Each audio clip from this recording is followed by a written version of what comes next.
New details emerging tonight from a bipartisan group of senators working on a deficit reduction plan, and it could mean maybe higher taxes for all of us. One of the senators working on this plan, this reported plan, is Republican Senator Mike Crapo of Idaho. He sits on the Budget Committee and was also a member of President Obama's Special Deficit Reduction Committee.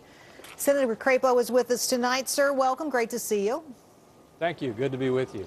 All right, let's talk about this plan you're working on. There's concerns that it could mean higher taxes. Is that true?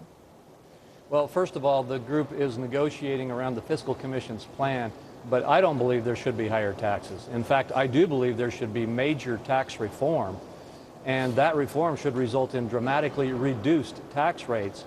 You know, there's a lot of scuttlebutt going around about whether there will be taxes increased or what will happen to various budgets.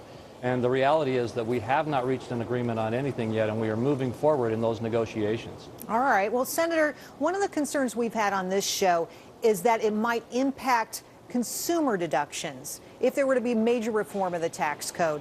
Are you talking about getting rid of the mortgage deduction, the ability to write off your state income taxes and property taxes on your federal return? Is that part of the conversation? Well, you can look back at the President's Fiscal Commission report to evaluate what's on the table in terms of the negotiations. And yes, all of the tax deductions and tax credits are on the table for evaluation, and most of them, under the reform proposal, probably would be removed.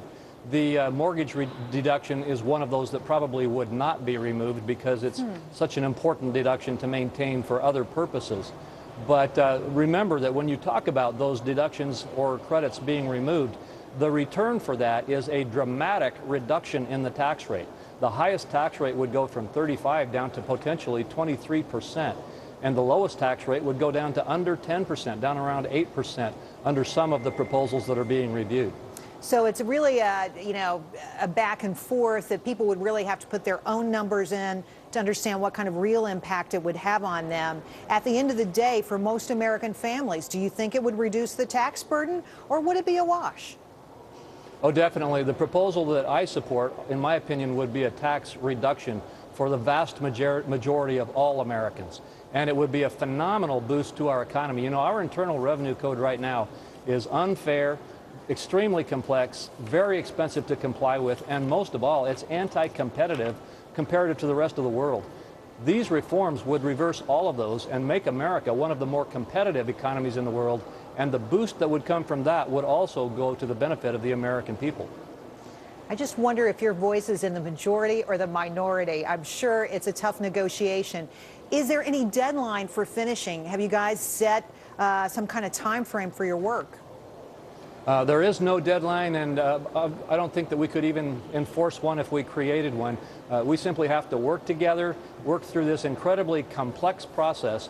This is extremely comprehensive. It's $4 trillion of debt reduction over the next 10 years with, as I've indicated, major reform of the tax code, of Social Security, protecting Social Security for the future, of the entitlement reform, of discretionary spending reform, and important process reforms to make sure that Congress sticks to this kind of a proposal once it's adopted.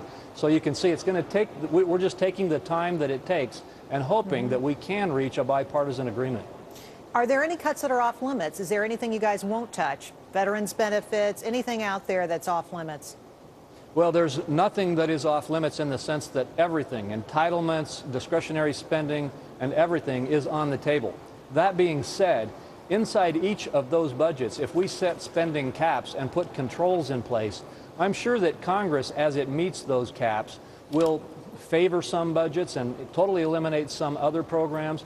And within those various budget line or authority lines, I think you would probably see Congress go in and make very refined, refined decisions as to how to achieve those targets. But the targets could not be avoided under the plan that I support.